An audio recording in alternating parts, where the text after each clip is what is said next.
आइए अपनी महत्वपूर्ण बिंदुओं की बातें करें। ईरान, इजराइल और अमेरिका के बीच में युद्ध जारी है।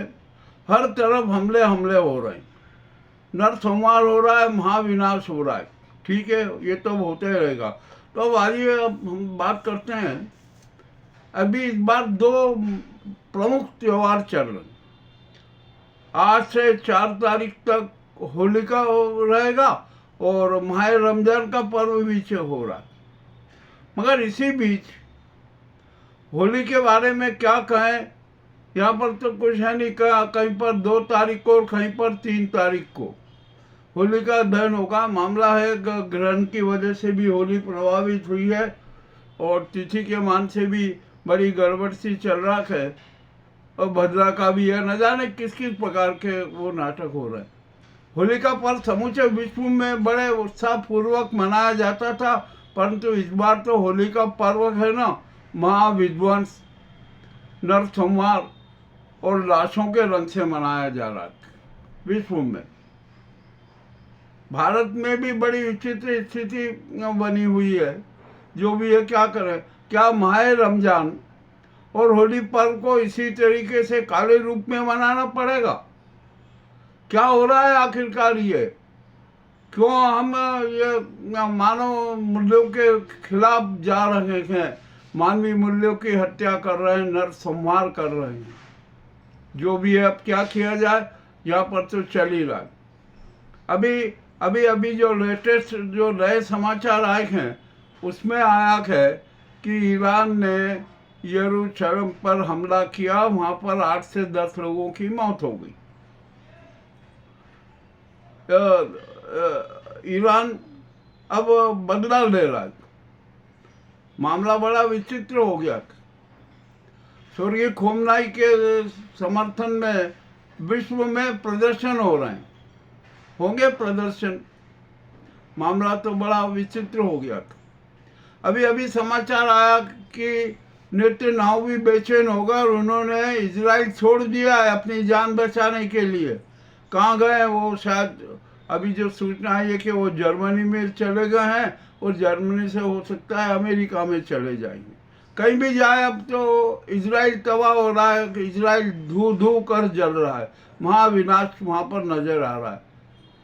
इजरायली जनता भी बड़ी परेशान हो गई कि अब कैसे बचा जाएगा, कैसे बचा जाएगा। जान बचाने की ही समस्या खड़ी हो गई।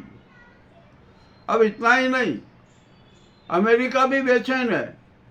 अमेरिका की भी प्रतिष्ठा दांव पर लगी हुई है कि अब ये कैसे इस समस्या से निपटा जाए। ईरान ने अमेरिका के सबसे बड़े युद्धपोत अब्राहम लिंकन पर भी हमला कर दिया, मिसाइलें दागी है, वहाँ भी बड़ी समस्या हो गई है। अब क्या किया जाए, क्या नहीं किया जाए। अमेरिका का दावा है कि उसने ईरान की 9 नावें डुबो दिए, उनको नष्ट कर दिया है और अनेक अब जहाज भी डुबोने की तैयारी में है। इसी बीच अमेरिका ईरान के व तेहरान के अनेक क्षेत्रों में बमबारी कर रहा है। वहाँ भी तहलका मचा हुआ है। तेहरान में भी बड़ी विचित्र स्थिति हो रही है। अब क्या किया जाए, ये कोई मानने को ही तैयार नहीं। अब तो यूरोप के देश भी इजराइल के साथ खड़े हो गए हैं। जो देश युद्ध में बिल्कुल निष्पक्ष रहना चाहते थे, वो भी अब मजबूरी में ईरान के साथ चले गए। और अरब के तो अनेक राष्ट्र जल रहे हैं, उनकी बड़ी समस्या खड़ी हो गई है। और सारा का सारा दोष सऊदी अरब पर मरा जा रहा है कि सऊदी अरब के कारण ये इतने सारे नाटक हुए और महायुद्ध भड़का। अब तो मुझे, अब जब मैं समाचार की समीक्षा कर रहा था ना, तो कुछ लोगों के बड़े विचित्र बयान आए कि अरे हमारे इस जो अरब में क्या हो रहा है, काबा की कमाई से भव्य पार्टियां दी जा रही है, शराब पार्टियां दी जा रही है और बड़े बड़े बयानबाजी की जा रहे हैं, कार्यक्रम किए जा रहे हैं। ये सब मामला बड़ा विचित्र हो गया। अब यहाँ पर लड़ाई है ना, बहुत ही वो हो गई है। और जो मिडिल ईस्ट के इस जंग के कारण भारत भी संकट में आ गया। सबसे पहले तो अरब क्षेत्रों और दूसरे उसमें भारत के 90 लाख लोग सेवारत हैं, कार्य करते हैं, वो भी संकट में, वो भी वो कर रहे हैं, निवेदन कर रहे हैं, आवेदन कर रहे हैं कि हमें यहाँ से बचाओ, हालात बहुत खराब है। अब देखते हैं क्या होता है। इधर CCS की मीटिंग भी ले ली गई है, रात तक चली है, देर रात तक चली है, और ईरान और इजराइल युद्ध का असर भारत के शेयर मार्केट पे भी पड़ा है। बहुत ही डाउन स्थिति हो गई है, और तेल के भाव कहाँ जाएंगे, कहाँ रुकेंगे, ये भी मामला बड़ा विचित्र हो गया। अब यहाँ पर स्थिति क्या बनेगी अभी कुछ कहना संभव नहीं है। महाविध्वंस तो होगा, बहुत बड़ा विध्वंस होगा, और हो सकता है कि जो ईरान के नया जो प्रभारी बने ना, सुपर लीडर बने आयतुल्ला अराफी, वो खेमनई से ज़्यादा घातक हैं, उनका ज़्यादा कठोर रुख है, और वह इजराइल में अमेरिका को छोड़ेंगे नहीं, और उनके साथ जो देश हैं उन पर भी हमले करेंगे। और अरब पे तो अनेक राष्ट्र है ना, बहुत ही संकट में है। ओमान, कतर, बहरीन, ये सब सारे हो गए। दुबई भी है ना, अब तो आग की लपटों में चल रहा। दुबई का भी महाविनाश होने जा रहा है। ये क्या हो रहा है इस देश में? अरब के तो है ना पूरा बर्बाद होने की उसमें नजर आ रहा है। अब मामला क्या हो रहा है भैया, कुछ भी हो जाए युद्ध में, चाहे जो कुछ हो जाए, यहाँ पर इंसान मर रहा है, आदमी मर रहा है, मानवीय मूल्यों की समाप्त हो रहे हैं, और ये जो स्वार्थी राष्ट्र अपने अपने अहंकार में डूबकर मानवीय मूल्यों की हत्या कर रहे हैं। अब यहाँ पर इसी बीच में रूस और चीन वो भी कूद पड़े, वो ईरान की तरफ खड़े हो गए। उत्तर कोरिया भी ईरान की तरफ खड़ा हो गया है। उन्होंने कहा कि नहीं, युद्ध लड़ेंगे। परंतु आखिरकार मेरे एक बात समझ में नहीं आती है, जो ये युद्ध किए जा रहे हैं ना, इनके पीछे स्वार्थ है।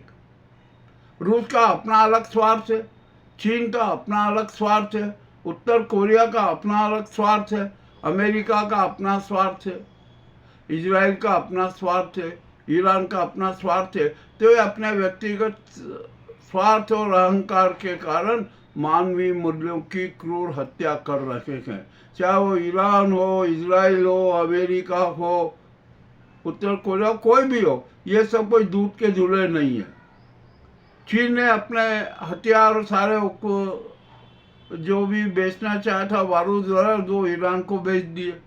उत्तरी कोरिया ने भी अपनी घातक मिसाइलें वो ईरान को बेच दी।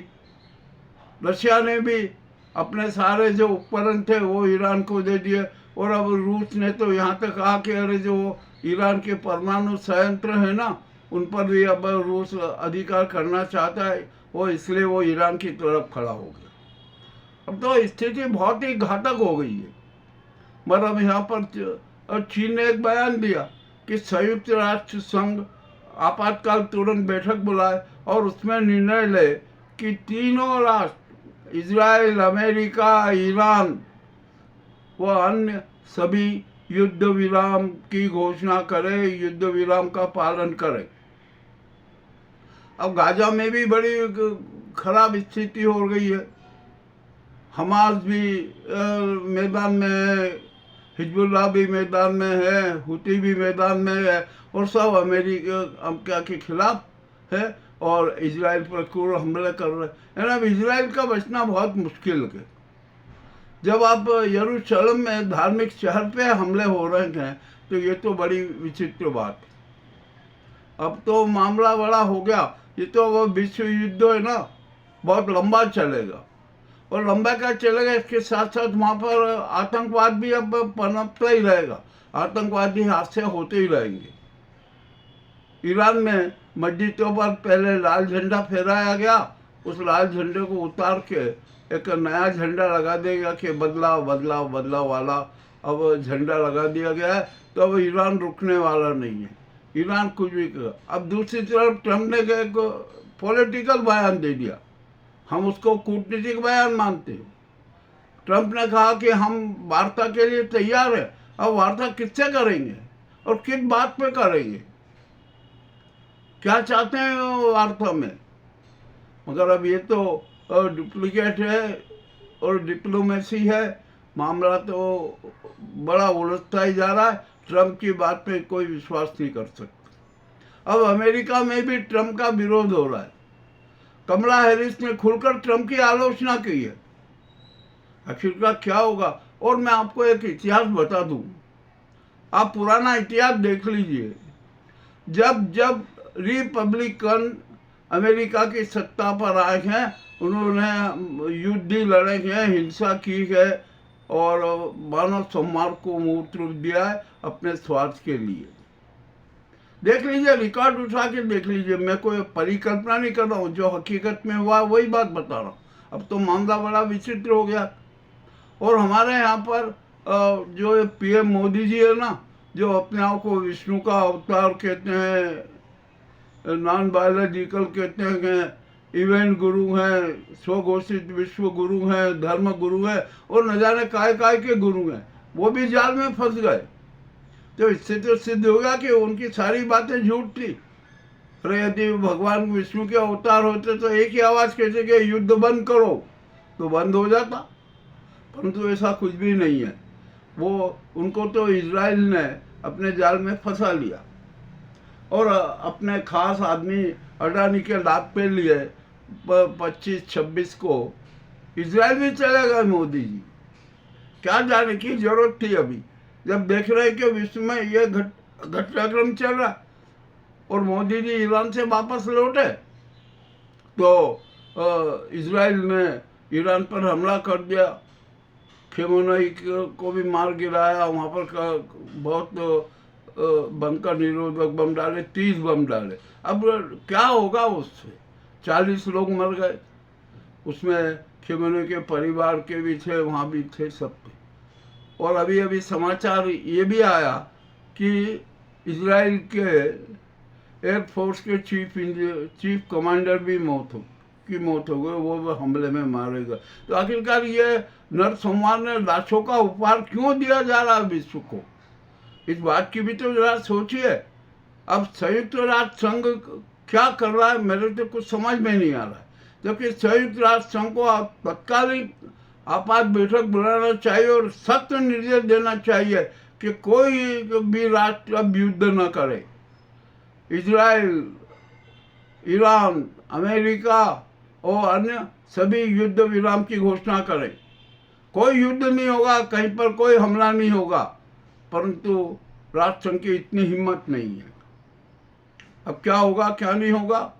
चीन ने भी अपना एक रूप जरा प्रस्तुत किया। उसने भी राष्ट्र संघ से कहा है कि आप आदेश दीजिए कि ये युद्ध विराम हो जाए, परंतु कैसे होगा? अरे आपने अपना स्वार्थ सिद्ध कर लिया, रूस अपना स्वार्थ सिद्ध कर रहा है, अमेरिका अपना स्वार्थ सिद्ध कर रहा है, इजराइल ने अपना स्वार्थ सिद्ध कर लिया। वो नेतन्याहू जो कि नरसंहार के अपराधी हैं, वो इजराइल छोड़कर भाग गए। अब अभी ऐसा लगा कि वो जर्मनी में और जर्मनी से वो अमेरिका में चले जाएंगे, ये भी तय है। अब तो मामला तो बड़ा विचित्र हो रहा है। ईरान ने भी साफ कर दिया कि हम किसी प्रकार की बातचीत करने को तैयार नहीं है। जब कोई तैयार नहीं है, कुछ भी नहीं है, तो क्या होगा? यानी जंग होगी, हमले होंगे, मिसाइल हमले होंगे और तबाही मचेगी, विध्वंस मचेगा, नरसंहार होगा। तो आखिरकार ये महायुद्ध की विभीषिका है ना, बड़ी खतरनाक हो रही है। मामला बहुत विचित्र हो गया कि अनेक विश्व के करीबन 60-70 राष्ट्र इस महायुद्ध से प्रभावित होंगे। उनकी अर्थव्यवस्था बिगड़ेगी, ये भी तय है। अब जल डमरू मध्य भी बैन कर दिया गया है। अब यहाँ तेल के भाव आसमान छुएंगे, 200 से 300 डॉलर प्रति बैरल तेल हो जाएगा। ये भी कोई शंका नहीं है, ये भी कोई परिकल्पना नहीं है, जो घटना सामने आ रही है वह होगा। और ईरान जो इस महाविश्व युद्ध का लाभ तो पूंजीपति तबका जी भर के उठाएगा और उठा रहा है और उठाता ही रहेगा। ये भी है। युद्ध में हम एक बात जानते हैं कि कभी भी लड्डू नहीं बंटते हैं, वहाँ पर हिंसा ही बंटती है, मौत बांटी जाती है, विध्वंस की दृश्य सामने आते हैं। यही हमारे विश्व युद्ध के सामने आ रहे हैं। 10 राष्ट्रों में तो तेल का मचा हुआ है, और अरब पे जो राष्ट्र है ना, वो तो और भी ज़्यादा विचलित हैं। वो ईरान को भी खत्म करवाना चाहते हैं कि ईरान ये खत्म हो जाए तो वे सुरक्षित हो जाए, मगर ईरान खत्म होगा नहीं। अफारी ने तो साफ कह दिया कि हम क्रूर बदला लेंगे, चाहे कोई भी हो जाए, कुछ भी हो जाए, हम अब पीछे नहीं हटेंगे, न किसी प्रकार की कोई वार्ता करेंगे। तो ये जो ताज़ा घटनाक्रम आपके सामने हमने प्रस्तुत किया है, आपको कैसा लगा हमें अवश्य बताएं। बहुत बहुत धन्यवाद।